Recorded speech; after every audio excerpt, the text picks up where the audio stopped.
What is meditation? Welcome to Philosopher's Corner. I'm John. What is meditation? The standard definition is deep and continuous thought leading to contemplation. That seems pretty simple. So you think about something for a while and you contemplate something for a while, and you might even get to a profound place on a particular matter or subject. It's essentially what philosophizing is. When you get into philosophy, it's really an overall description of saying that you're going to meditate on innumerable subjects,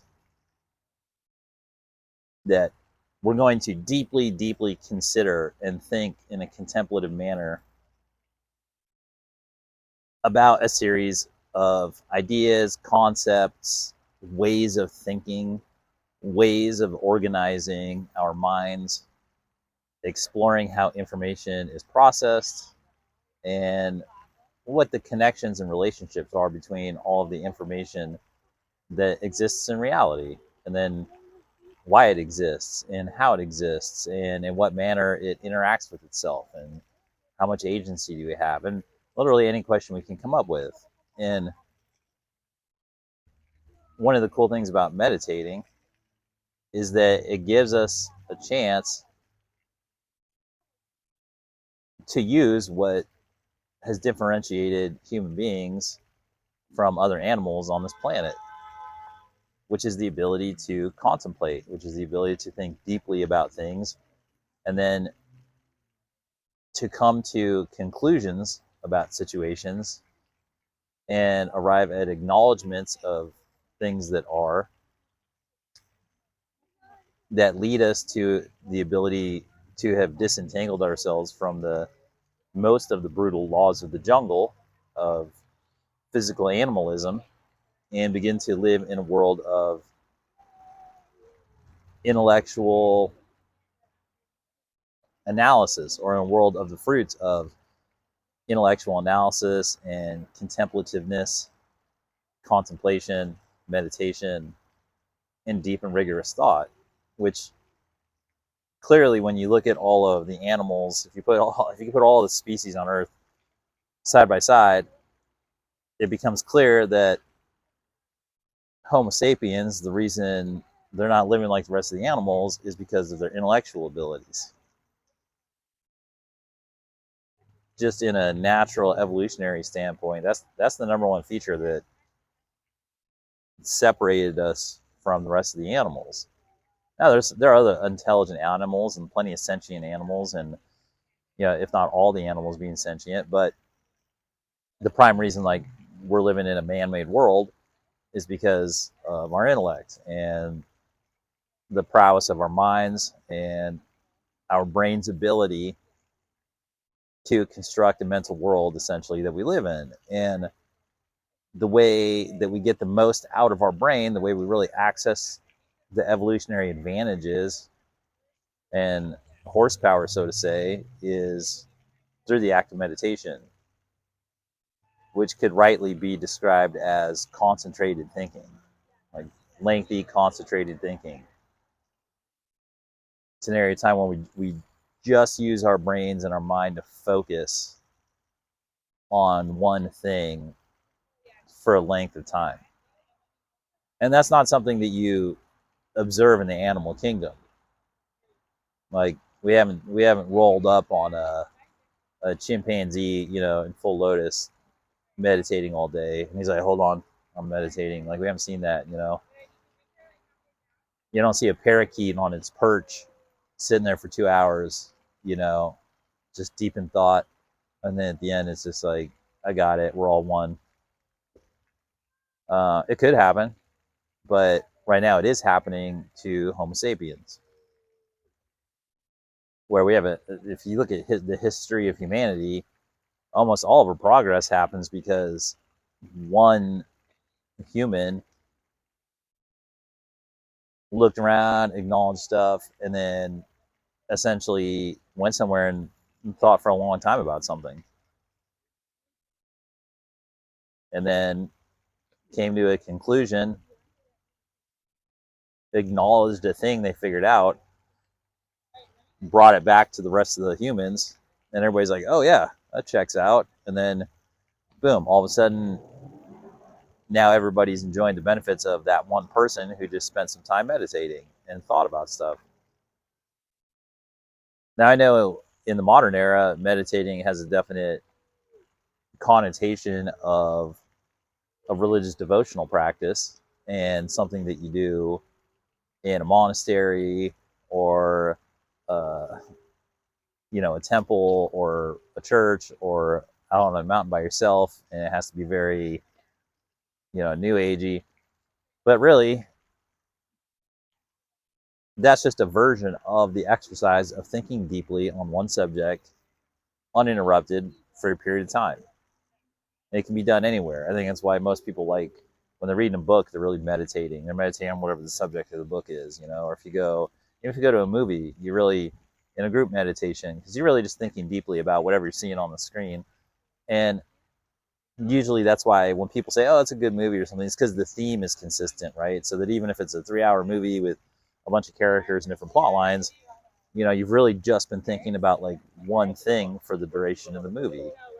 So there's all these different ways for meditations to be had and to be done. A scientist, if they're doing their work, like say they're doing their PhD, their thesis defense, well, really the whole 3 or 4 years that they're working on their thesis defense, they're really just thinking about one subject the entire time.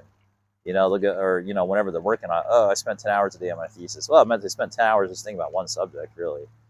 And it's like that across the board. When you really look at an activity of somebody,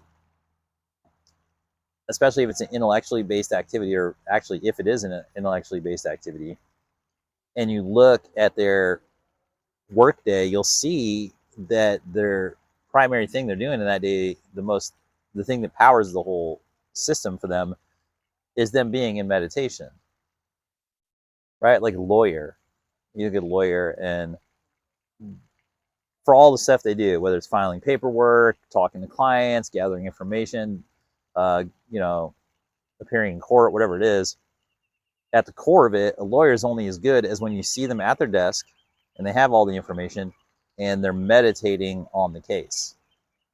And when they meditate on the case, they're considering all the evidence, all the information, all the rules, procedures. They have all the information and they have a goal in mind. But when they're there and they're thinking about the case, they're meditating on the case. And however good their meditation is on the case, it's a high correlation to whether or not they win that case. Now, of course, it's legal system, so there's all sorts of things at play. But there's a high correlation of how good their meditations are and what the results are in court. And it's that way for everybody.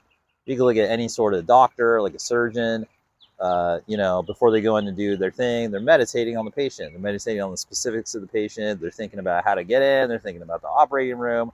They're thinking about everything, right? And then they get in, they do it, and it really, like, any line of conscious work, well, really any line of work benefits from meditation. Other ones, it depends how much you need for what jobs. That's why some people would describe some jobs as mindless or some jobs as like really deep. If you're, uh, like I've worked fast food and I don't have to think much about it, but got to meditate on a little bit. Oh, what time do I have to be there? What are my duties today? Like, how am I going to handle this? Like, da da da da, right? Like, high school, it's like that's the gig, right? And then all of a sudden, at some point, I found myself being a military officer and a pilot, and it's like, well, now I got, tomorrow I have a flight plan due, and I need to go to the flight line, and I got, all these tasks and da da da da. So I got to take some time and sit here and think about it deeply. Oh, all of a sudden, I'm meditating.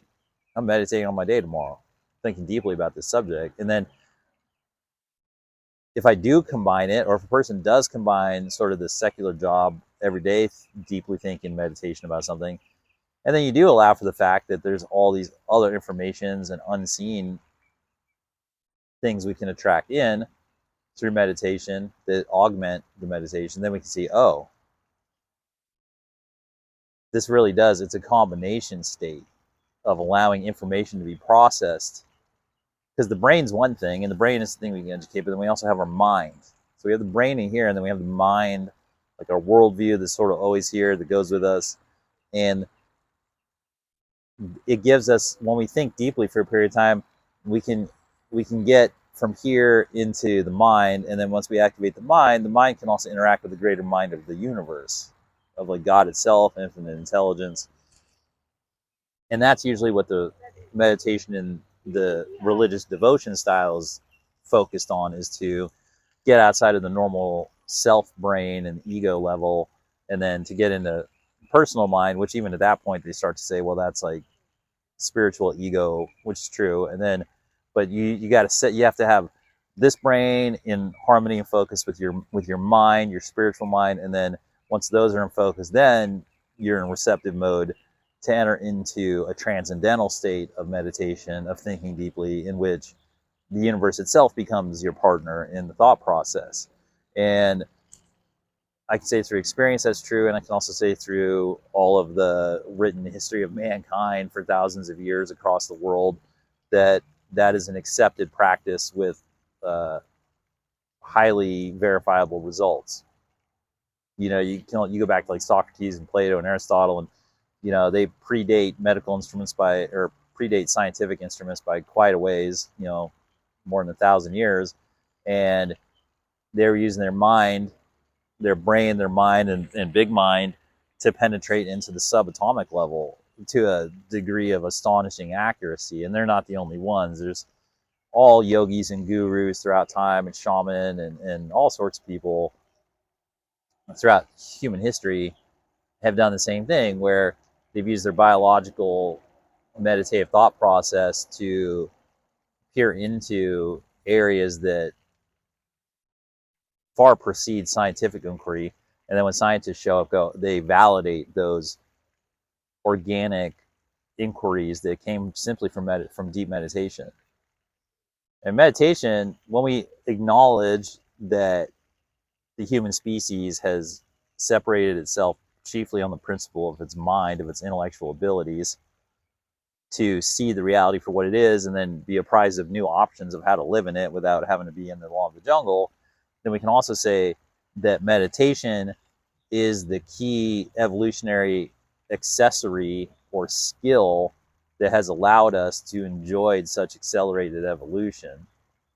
And so in that sense, meditation is the key to our evolution, because it allows us to get into a transcendental state where we're not subject to the normal ratios of time and space. We can get into an area where, let's say it takes a person 4 years in a university setting to learn something to a certain degree. Well, certain people in meditative states can download 4 years worth of information in, you know, a day or less.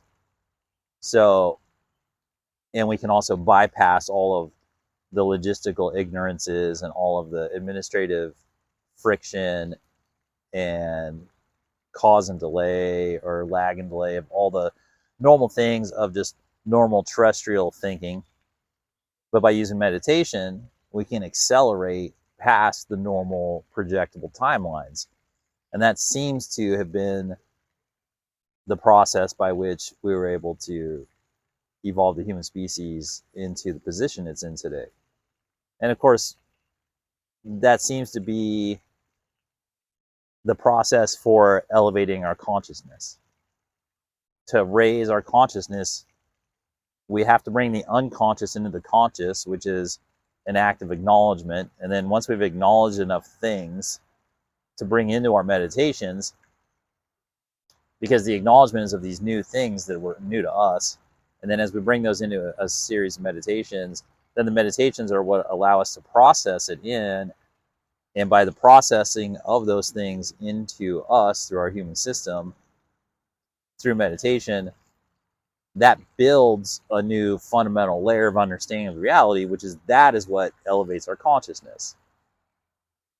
And it's a positive feedback loop, because as we build and acknowledge the new level of consciousness that is coming in for us, that we're observing, that we're interacting with, that is gained by it through a reliable process of acknowledgement and meditation, And then we go out and we see, okay, we come out of a meditation and we've acknowledged and accepted these things, and then we go out and we live it, and we see that life is a positive feedback loop where it says, yes, now that you have established it for yourself that this is the consciousness level, now that you're walking around, you can see that this is true, because now the reality is interacting with you in accordance with what you learned in your meditation.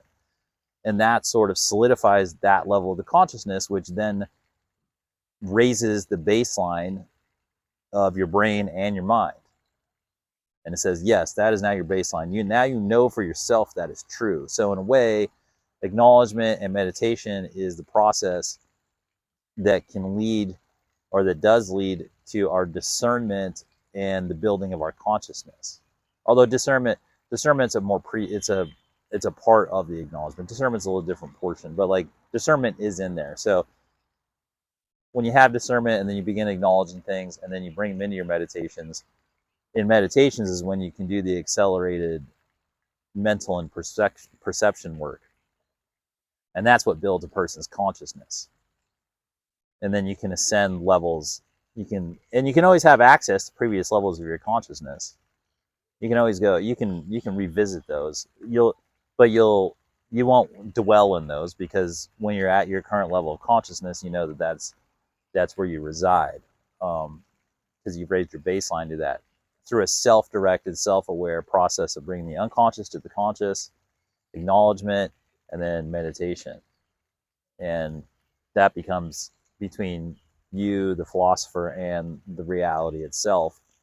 And it is a positive feedback loop, and it is also always open to discernment and the scientific method. You bring it in, you put it through your process. If it's true, great. If it's not true, also great. But you just want to know, you need to know. And then as it builds up and the consciousness is established, it will give you stability and give you a fundamental platform to validate your own awareness. Then you can say, like Descartes, I think, therefore I am. Because once you do enough thinking and enough validating of it and making sure, you check on it and you're validating it and you're living with it, and you go, I think, therefore I am, then the whole process becomes a process of self-validation. You go from experience to brain to mind to big mind, and then it comes back in, and then it's going, and then it's flowing, and your life can get into a flow state, and you have your process established, and that is a validation of self, validation of life, and at that point, free will. And it's something that must be attained by the person who's engaged in it, because no one else can validate your free will except for yourself. That's one of those tricky things in that philosophical contemplation. So meditation, there we go. It's deep contemplative thinking. It's what separated us from the animal kingdom and allows for our transcendence, validation of our will, and of ourself and our point of perspective in the universe. So it's how we know we're thinking. It's how we know that we're the one interacting with this, and we're the ones controlling the levers on ourselves, making ourselves think. Well, I hope you found this helpful. Maybe meditate on it later. And thanks for spending some time here at Philosopher's Corner. Have fun, and